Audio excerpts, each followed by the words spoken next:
All right. Looks like we are live in both things. Great. Awesome. Okay, we are good. We are good. How is everybody doing today?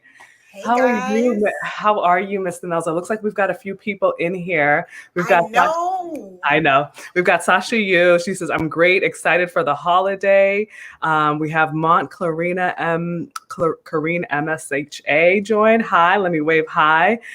Welcome, everybody. Thank you for coming to Money Talk Tuesday with myself and Demelza from Parental Wealth. Demelza, I guess this is like the end of the year. I'm so pumped right now. And I'm thinking to myself, I know everything has just kind of happened. How has your week been? Before we get into everything, it's only Tuesday. Tell me what's Right. going on. Tell me what your plans are Oh for the my holiday. You know, we got to goodness. kiki for a little bit, for a sec Just for a little bit, yeah. before we get to So, business. I mean, honestly, today I just had my first COVID test. Not because I think of anything being wrong, but because I'm gonna go spend some time with my parents, and Right. they're in their 70s. So Mm-hmm. I really just kind of want to make sure I don't bring them anything. I've even told my mom that, like, look, for a day or two, you're going to see me wearing a mask in the house, and I'm probably not going to hug you, but I still want my daddy's 4-layer chocolate cake. So you're just going to need to slice that up and That part. slide that next to the door. Just knock twice, and I will go and pick it up. So that was a little bit of what I've done. It's only Tuesday, but it actually feels like Thursday or Friday, right? Like you It stuff a does. lot. It does. And I think it's a part of just the holiday season and just having gone through Right. all this within the last like couple weeks, just with the election and everything, and just kind of simmering down from all of that. It definitely feels like, oh my God, everything is kind of, end of the week. I'm ready for this weekend. So I totally hear you. Right. Right. Absolutely. What have you been up to? So basically, I've been kind of doing the same thing that you do. You know, I still see patients in the community. So basically, I've had to take this week, two COVID tests, a few days apart from each other because long story short, I was exposed to someone with COVID unknowingly. And because of that, and I do, like I said, still see patients and residents throughout the Southern California area, I always make sure that if anything like that ever happens, I always get a double negative, meaning at least two COVID tests of negative results before I go ahead and resume activities. So I've gotten my first one back and I'm negative. I feel great. But of course, I want to make sure that all of my folks are safe. So I'm just waiting for my next one. And I was going to go travel and all this stuff. And because of everything that happened, I had to cancel my plans. I know. So I'll be cooking. Long story short, my brother and another one of my friends is coming over. And so we're just going to have a very small dinner. And I'll be cooking some turkey, and we're all COVID negative. So yeah, everything is all good. Just keep it small this year, right? Keep it really small. It's really small. Like for me, it's just me and my parents. That's it, and that's Mm-hmm. more than enough. You know what I mean? So I totally understand. So who else do we got? We got Brian Carlos Rodriguez Arguello. So first of all, we got all 4 names right there. Yes, How you doing, I know, Brian? right? Right. Let's say Absolutely. hi. All right. Hey. Looks awesome. I know, right? It's like, I'm going to get this. I got it. Okay, cool. So yeah, that's pretty much it. That's all I've got. For the most part, like I said, I was just trying to kind of keep it low key, but then also helping a lot of my clients who are at the space of doing the same thing as me, trying to figure out what Thanksgiving is going to look like, what Christmas is going to look like, and kind of asking for tips on how to socially distance. So I've got some people who are doing some outdoor things here in Southern California. It's not, it's a little chilly, but it's not like winter chilly yet. Chilly in Southern California. Look, we're a little, I'm from Boston, so I had a lifetime full. Your blood has thinned at this point. Seriously. Yeah, you're right. No, you're right. You're 100% right. I get to Boston usually every Thanksgiving and I'm freezing by the time I kind of get off the plane. So exactly. I think we're good to go. We've gotten all of the kind of housekeeping stuff out of the way. Tonight, I just wanted to tell our audience like what we're talking about. Here tonight, we always talk about the cost of caregiving, or we seem to have that theme going. Is that like fair? I feel like it's always about the absolutely. it's always the cost. It's always a cost. It's about that. I mean, and that's because it's a huge part of caregiving. It's a huge part of how you even enjoy your caregiving journey. So the fact that you and I have been able to team up in this way, because you are really focused on the finances of your aging parents, your retired parents, or your pre-retired parents, and I'm focused on the caregiving and how those finances are connected, amongst other things. I do focus on the finances and the self-care, but this is a great collaboration for us because we're speaking to the same folk. Absolutely. We are speaking to the same folks. So tonight, we want to talk about, so I posted, I don't know if anybody caught this earlier in my stories. I just reposted a quick post from, I want to say Compassionate Caring, and their little blurb was about percentages of what it costs for caregiving. So last week we talked about the cost in terms of how we can mitigate the time and different things in terms of budget with fintech or even just tech in general, senior tech. And tonight I want to talk about the cost of caregiving, aside from the monetary value, the time, and how the time that it takes to kind of do your whole caregiving run, how much that really kind of costs you. And I'm not talking about dollars and cents, so you can put your calculator away, okay? For those of you who don't know, Demelza always, and I'm sure right now at this very moment, has a has a calculator always on standby. And I think it's because she's great with money and she's great with numbers, but she always, always, always has a calculator on standby. So today, my darling, you can put that away, because we're going to talk about, I know, it's just for 1 week, We're going to, okay, all right. We're going to talk about how you can buy your time back. Because I want to share some statistics, some of the things that were on this post, and then get back into kind of how we're using money, or how we think about money in retirement, to buy our time back, to give us the opportunity to spend more time with our loved ones instead of worrying about not having what we need, or just kind of living in that space of lack and having a penny pinch, right? So let's just kind of get right into the overall percentages and what I'm talking about. So in my repost today, 61% of caregivers reported feeling significant emotional stress as high or very high. So that's 61%, more than half of caregivers. And these were particularly about Alzheimer's, but when you're looking at kind of caring for aging parents, these numbers are really similar. They kind of across the board are very true. Again, Alzheimer's dementia has another layer of added stress, but these are pretty similar. 39% of caregivers reported feeling depression. So we're not like over a quarter, right? 59% of caregivers felt that they were on duty around the clock. So it meant that 24/7, they had to some degree, be responsible or be available, and didn't get that time off. And 43% of caregivers reported that the physical impact of caregiving, particularly with Alzheimer's and dementia folk, has contributed to a huge downgrade in their physical fitness. So it sounds like overall, if you were looking at the numbers, caregivers are a mess, right? It looks like, for the most part, on the heavier aspect of things, with the exception of maybe mental illness or mental health and depression, we're looking at almost half of caregivers reporting that they're either stressed out, physically neglecting themselves in terms of fitness and health, or they feel like they just don't have time off, AKA burnt out. So tonight, I wanted, and I know people are probably kind of asking themselves, like, at this point, with all these crazy numbers, like, isn't there something to help? Or, what is contributing to this? Like, logistically, what is the cost? And so here's what Demelza and I kind of wanted to express to you guys and relay. In terms of our audience, Demelza, if they're not familiar with you, can you kind of give them an overview of what parental wealth is and how this kind of incorporates itself with caregiving? Sure, absolutely. So my name is Demelza Campbell. I'm the CEO of Parental Wealth, and I help dedicated daughters build wealth with retired parents.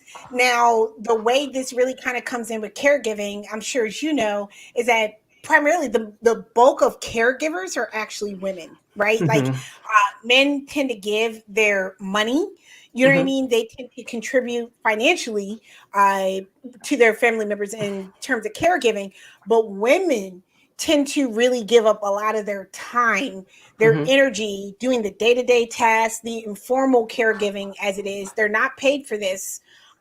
In many ways, they find themselves paying out of pocket Hmm. for to be a caregiver, so that they are giving, I think, really honoring the relationship between a mother-daughter or a father-daughter or a parental unit and their child. They Right. honor it by giving, up their time, their Right. energy, and money to their loved ones so that they can take care of them. The way it really kind of meshes with parental wealth is, in many aspects, that's the same thing when it comes to a retired parent. Like, if there are financial gaps or issues within a family or extended family, where do you think most of that money is kind of coming from? It's Right. actually typically coming from women. Now, again, that doesn't mean that sons are not out here doing work. I don't want it to sound like, No, not at all. men are not pulling weight, but I'm just talking statistically speaking. Mhm. Women are the ones who tend to pick up the additional slack. Women are the ones who tend to be in that whole sandwich, right? Of Mhm. having to worry about their own family, but then also worrying about their parents. And so this really kind of meshed. And this is how we really connected way Right. back when, right? Was Yes. because it was Yes. like, oh, I see how we can kind of, we're a little aligned here in terms of, caregivers are women, and the individuals that are worried about their parents financially also tend to be women.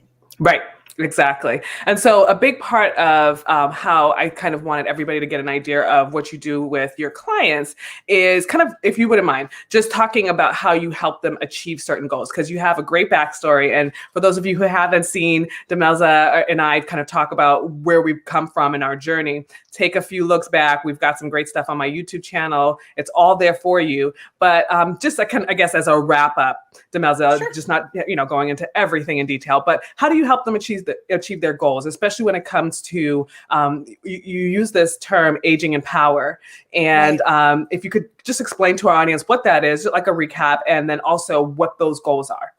Okay. So, all right. So, a breakdown in terms of aging in power, right? Sure. So, you want to understand that as we age, I in terms of society, culture, government, right? We have less, Yeah. we have less agency, less control, less money. Literally, the higher in age that we get, the bulk of individuals and retirees, are giving up their decisions to caretakers. They Hmm. are making less money because the amount of money that they have in their savings, actually, it's starting to dwindle, right? The cost Right. of living is going up.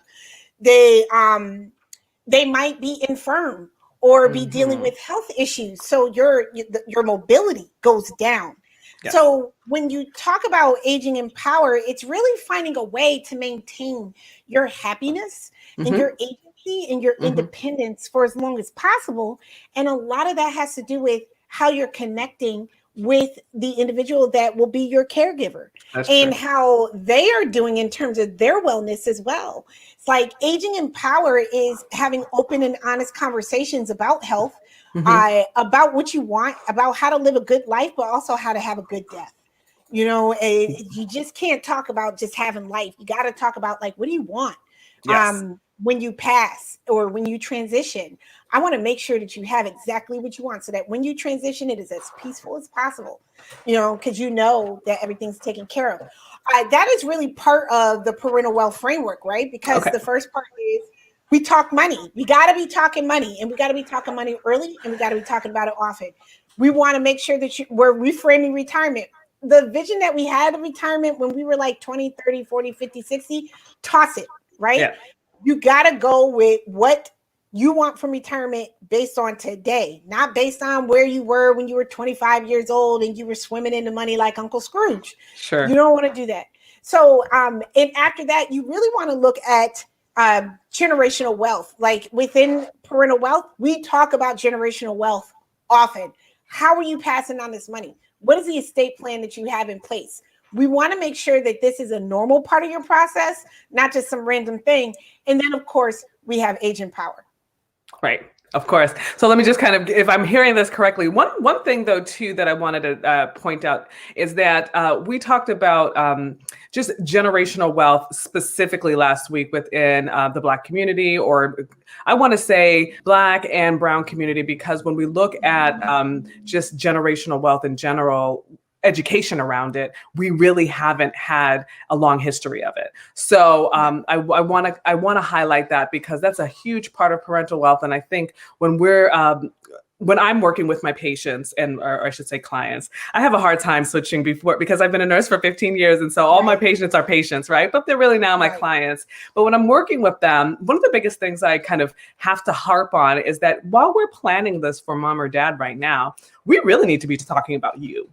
We need to be talking about what your plans are, because you see how this is kind of, how this cookie is crumbling. And we really want to make sure that as we have these conversations and we see the challenges, we are also laying down a foundation for ourselves, you, me, our friends, laying down a strong foundation to really start to build that wealth if it already isn't there. So another thing that I wanted to ask you about, Demelza, is there, so you mentioned kids as like the, I guess, impetus, or having the kids of aging parents really push for the discipline and the planning around just finances and talking about it. So is there anything or a case study that you can kind of think of in terms of how this might look like? Because a big question I get from a lot of the kids or children of aging adults, and you can also let them know what KIDS stands for, but is there anything that you can think of that would help a person trying to have these conversations around aging and finances, and how their parents see them taking care of them in the future? Sure. So let me step back. Sure. Go ahead. Go ahead. Right. Yeah. So I want to explain to people, like, I'm not sure if people have heard the term the Black tax. Right. And I want to break that down really quick. So this is very particular to typically Black and Brown communities. But so there is a Brown tax, but for, the space right here, we're going to talk about the Black tax. There are two versions of the Black tax. Okay. And a lot of people kind of mix it up a little bit. The first version of the Black tax is basically where Black professionals, working professionals, or individuals that are earning money are sending money back to their extended family to help out, because that extended family member and or members simply do not have enough money to be able to live, right? Like, this is money to pay for bills, groceries, rent, not even mortgage, sometimes mortgage, but it's basic kind of living type of situation, day to day, right? And then you have the Black tax in terms of the systemic racism and classism that literally suppress Black wealth, okay? To the extent that in order for Black people to catch up with white people in terms of average wealth, it would literally take 228 years to catch up with the average amount of wealth that is passed on from a white family, which, by the way, is about $170,000. Like, this is not a lot of money. Not much money, right? It's not a lot of money. Like, it makes you think that it's millions of dollars. It's not. It's on average, $170,000 is passed on in white families. That is not the case with Black families. So when you start to think about that, you have to think of the burdens that have already existed for generations, and the culture that has been created for generations as well, to constantly make money, to give money, to support somebody else, meaning you have less money for your own retirement, and then creating kind of a vicious circle. So with these kids, and kids are key independence drivers, okay? They're driving conversations on independence, and what it is, it's that parents' independence. Like, you as a retired parent, you have done your work. Are we doing what is necessary? Have we done what is necessary, or had the conversations necessary, so that you can actually enjoy this next chapter in your life? Or are you being simply set up to continue with this vicious cycle of whatever money you have, you're going to give to somebody else because they need it, but then you need it later, but you're not going to have it because you gave it away. You know what I mean? Or you just didn't again, the second part of Black tax is systemic racism. The jobs and the pay at your job wasn't available. Your house equity didn't rise because maybe you were in a Black neighborhood, right? And it only rose when gentrification came in. Like, we got to talk about these things. That led to less wealth available to pass on. And I want to make sure I'm answering your question. So sure, no, you are.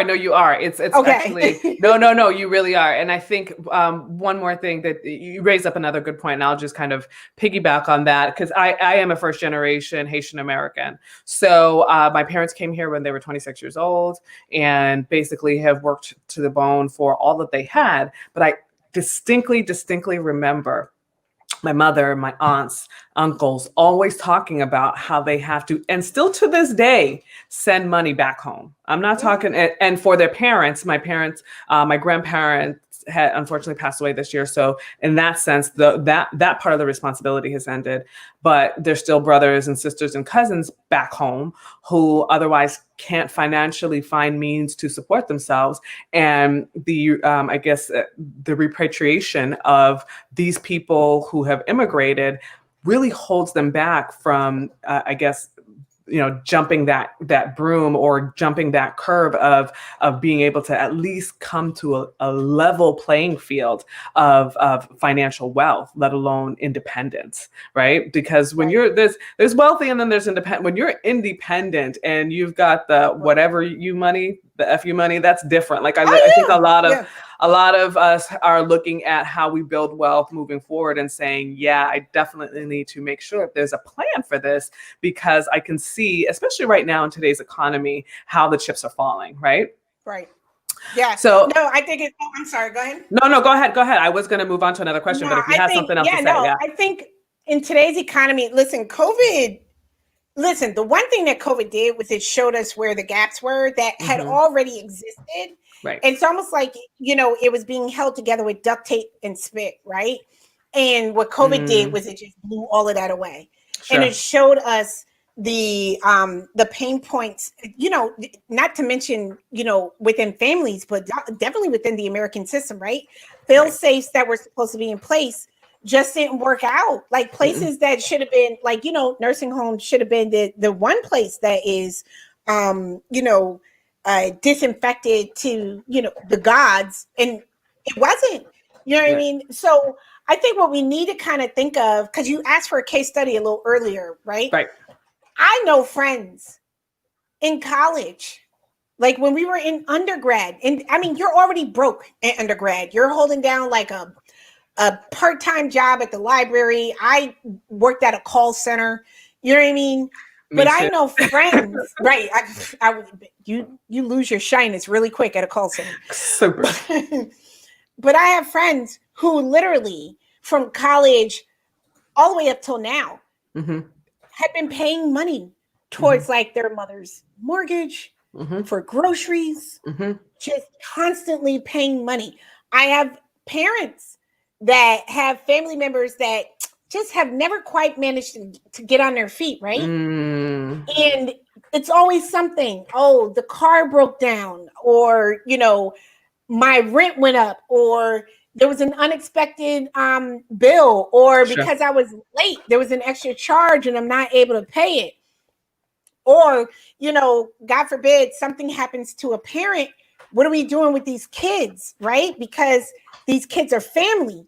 And so we're caught between this really rock and a hard place of supporting and loving in our family, and culturally, that's what we're about. But also it's like, hey, what's the cutoff?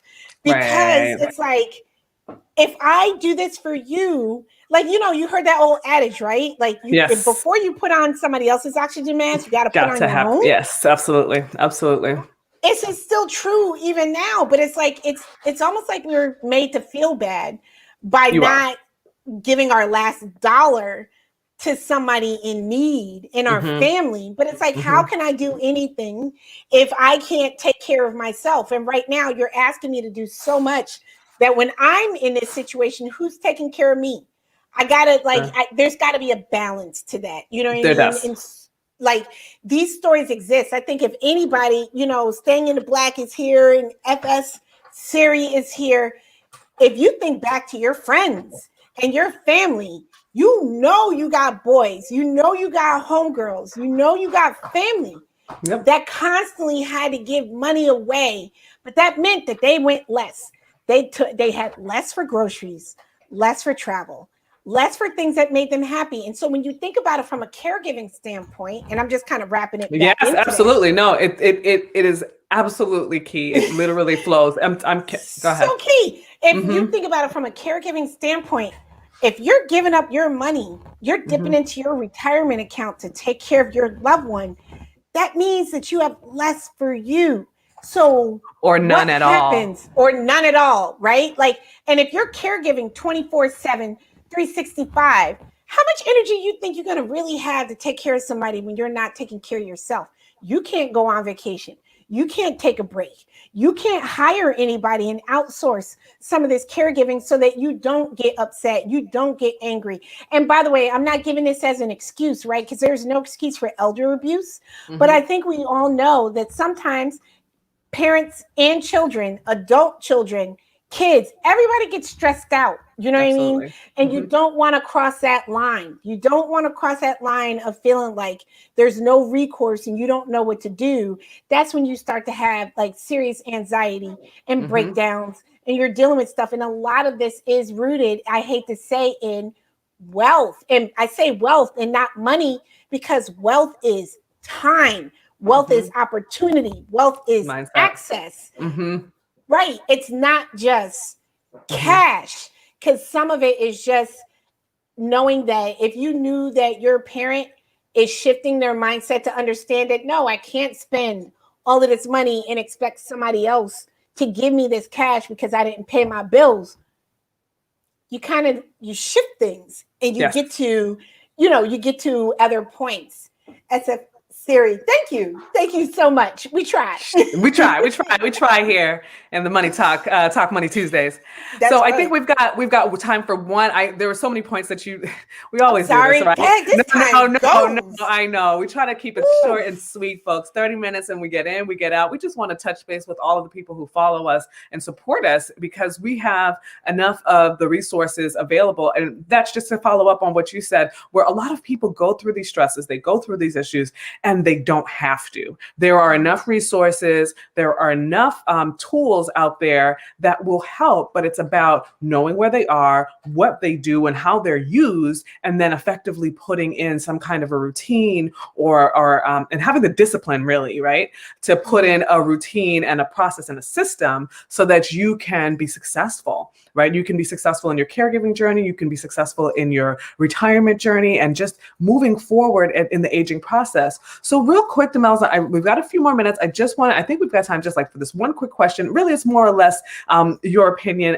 Are there any tools? I know you've got a couple things for your folk, but are there any tools that you would recommend to help kids, kids or of aging parents figure out like an action plan? Is there anything that you have that you could let them in on, or anything that you have been using with your clients that's been successful? Right. Okay. So,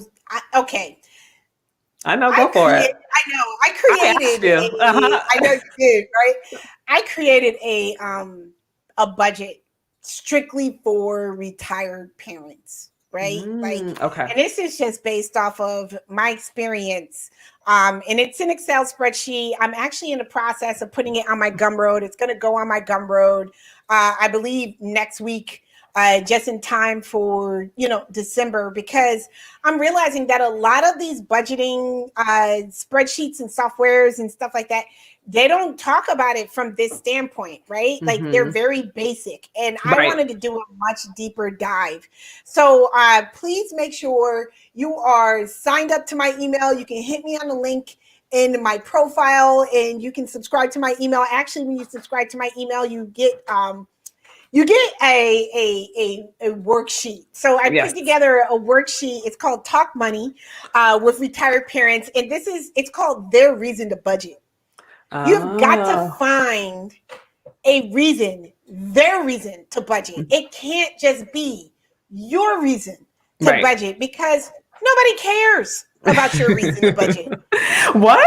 But they don't. I mean, they just don't. They don't care. Yeah, They don't I get care. it. If Hmm. you pull out the PowerPoint, you got the spreadsheets, and you're over here like, this is why you should budget. It's going right over the head. Hmm. But Hmm. if you start asking them some key questions, and I put it actually in the worksheet for my subscribers, you can get to start working like, hey, let me find your reason to budget. Let me ask a couple of questions. Let's figure out over time where you want to be, right? Hmm. And like, so make sure you sign up to Parental Wealth. You can Absolutely. go to the website, parentalwealth.com, or you can hit my link in the bio and subscribe directly. Once you opt in, you'll receive an email and you can go ahead and get that worksheet. And then by next week, I'm going to have a Parental Wealth budget. And Hmm. then down the road, I have another item that's coming up. See, you over here Ooh, asking me questions. okay. All right. Look, I I got opened up another the item can. coming up. Uh-huh. It's just, I'm realizing that this is just not a group of people that is typically served. You hear all the time, right? Like people Hmm. will sit here and talk about the fact that millennials are out here eating avocado toast and costing their parents a ridiculous. First of all, avocado toast is amazing. I Okay, was going to say, I was but like, what are we saying about I love avocados I and love what did you say? avocados Okay, and I okay, love toast, okay, so it works. But you will see article after article talking about millennial kids just being lazy and not doing okay. any work, right? But in reality, I know this is gonna be an unpopular opinion, Say what you but the got to way I look say. at it is like, yo, boomers. I'm like, you think the world revolves around you. And in many respects, that's how it's been built. That's how I know. I told you it's going to be unpopular Yeah, I was opinion. like, oh, she's salty. You Oh, think she's that this sizzling. world is built around you, but Uh-huh. you're not actually doing the things that are necessary so that we can all go. Like we want everybody to come with us, not just you get to ride off into the sunset and pass and transition and then leave your bills for us to deal with, or leave like, you're leaving us assets, but not really, because you got to pay out on your estate. Nah, bro. Like, so we really want to kind of put some things into place as a partnership together, kids and retired parents, so that we can have the outcomes that we want. And I think the outcomes that boomers want are really to maintain their independence, is really to make sure that they are happy doing the things that they want to do. Hmm. But in order for that to happen, we really have to be in partnership with each other. You can't look at the kid as just a child Right. and not really knowing anything. Yeah, you wipe their butt. Yeah, you Whatever. Yeah, clean that their was then. scrapes. Yeah, we Yeah. get that. But at the same time, it's like, you also watch them grow and learn and become adults and become leaders in Hmm. their chosen profession. You give them a shot, you know what I mean? Yep. So that they Yep. can go ahead and do that. And for kids, you need to take your shot, shoot your shot. You need to Oh. have this conversation with your parents.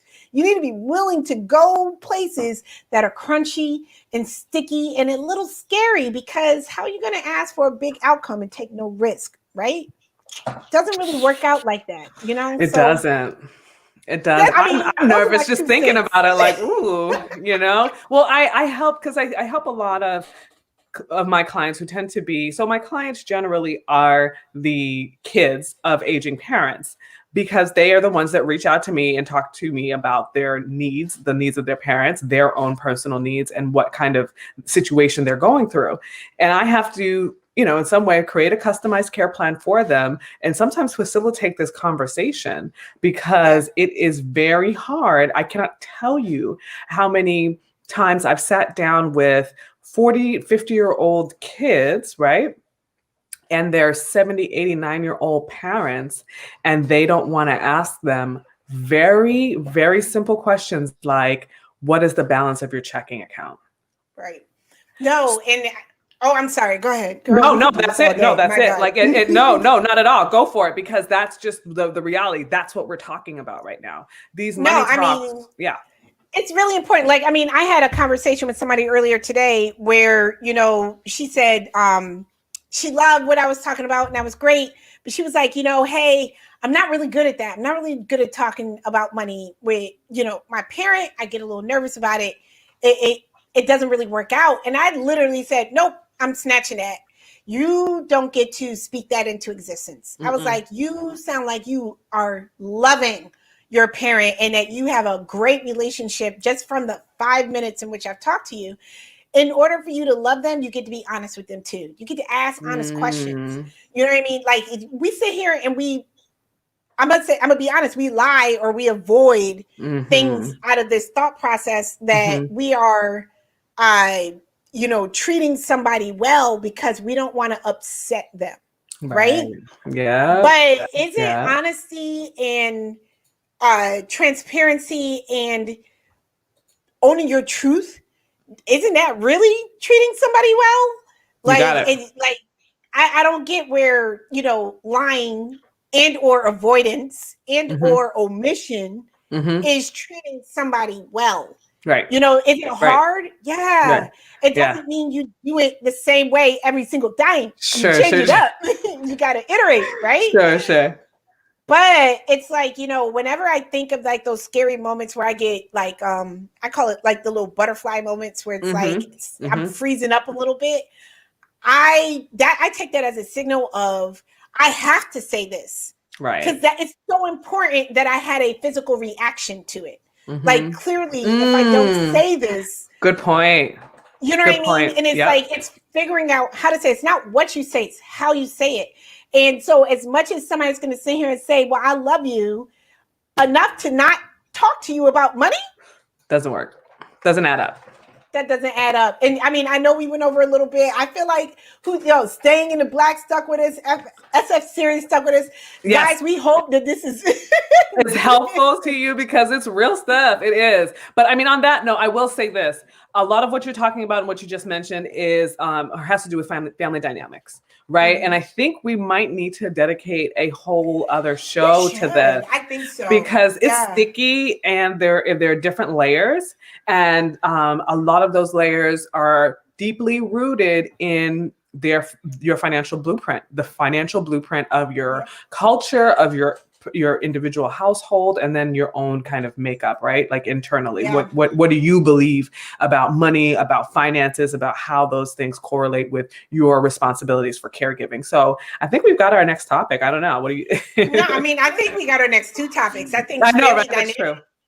Can go across. We can talk about it from my angle and then definitely talk about it from your angle too, because it's like when it comes to caregiving and family dynamics, I know folks be out here wilding. Yes. Like absolutely wilding. I also know that because somebody might have power of attorney, right?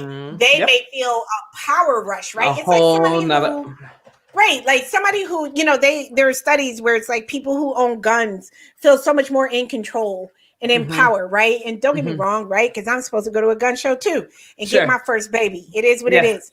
But I'm very aware that like there's a power rush that kind of comes with that. And you got to recognize and for yourself, if you are that person feeling that power rush, you got to find ways to bring that down because that power rush will lead you straight into a bad situation. And I know there are family members that have sat here and said, well, because my name is on the deed, I'm going to do whatever I want. Or because I'm the power of the attorney, I'm going to do whatever I want. And I'm like, no, we're going to be definitely shot out here. No. Right. We've got to think about this from the whole, right? It sounds like a lot of the times. Yeah, no, you're right. So yeah, we do. We have got our next two topics because I think these are hot. And also we're wrapping up the year and I want the last few kind of topics and subjects to be something that you can take and move into the next year with, some good tools and techniques that we can, help you with, of course, but that you'll be able to use as you create your financial plan and your care plan for 2021. Yep. All right, Demelza. I think that's it. We ran over a little bit, but I think people will forgive us. No, we're good. We're good. I think there's always value. And if anybody, it doesn't look like there are any questions, but if anybody does have any questions and there are any, thoughts afterwards, always either DM myself at Nurse in the Know, or you can DM Demelza at Parental_wealth on Instagram. Let us know your thoughts. Let us know what you want us to talk about. And I think we'll see you next time. Did I miss anything? No, but Shamila missed Shamil, it, I know. girl. Oh, We've been yeah, looking for that's right. We've you. been looking for you. That's right. Come on back. We're looking for you. Okay, but it's okay. Please do. Make sure Yeah, you DM us. We love to hear from you. I definitely love seeing you guys on. Thank you for following us for so long. Like, seriously. absolutely. Yeah. But this is such an important conversation, and people are having it. Like, I hate to say it, but like white people have these conversations all the time. Like, it's just not something that's normalized in Black and brown communities, and it really does need to be normalized because we have to Hmm. figure out how to make our own money work. I'm sorry, I'm keeping on going. I'm Don't gonna know. shut it Like, down. look, she just wants to continue with the show. I told everybody good night and everything. What's Shamila? I'm just I know, saying right? Shamila. Okay, Yeah. so all right, y'all. All right, y'all. Have a good one. Thank you so much for having us.